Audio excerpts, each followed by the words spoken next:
ទី1ធ្វើពី Chester ទៅ Chester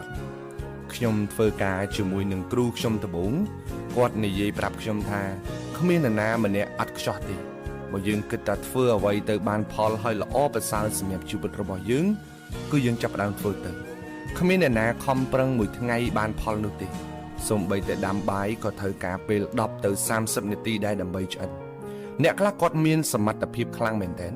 ប៉ុន្តែអ្វីដែលគាត់មិនទទួលបានផលនោះគឺខ្វះភាពក្លាហាននៅក្នុងការចាប់ផ្ដើមធ្វើវាចាំមាននេះចាំមាននោះមិនទាន់ដល់ពេលមិនទាន់ត្រៀមខ្លួនហើយជាដើមត្រូវចាំថាអត់មានអ្វីដែលអាក្រក់មើលជាងការចាប់ផ្ដើមទេគ្មានអ្វីលំបាកជាងការចាប់ផ្ដើមទេហើយក៏គ្មានអ្វីដែលអស្ចារ្យជាងការចាប់ផ្ដើមដែរកុំចាំចេះស្ទាត់ចាំចាប់ផ្ដើមរៀនធ្វើតិចតិចតក់សឹមទៅធ្វើបដាលរៀនបដាលរហូតទៅដល់ចេះស្ទាត់ការងារវាពិតជាបង្ខំមនុស្សឲ្យរៀនមែនតើប៉ុន្តែបើយើងមិនចាប់ផ្ដើមយើងនឹងរស់នៅដោយគ្មានសម្ពាធទេ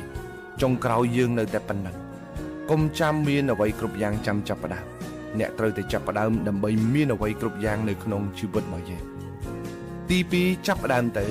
ខុសកែកែរហូតដល់កើតជាផ្លែផ្កាចង់ចាប់ផ្ដើមការងារមួយដែលមានលទ្ធផលអ្នកត្រូវមានផ្នត់គំនិតមួយគឺហ៊ានខុសហ៊ានកែ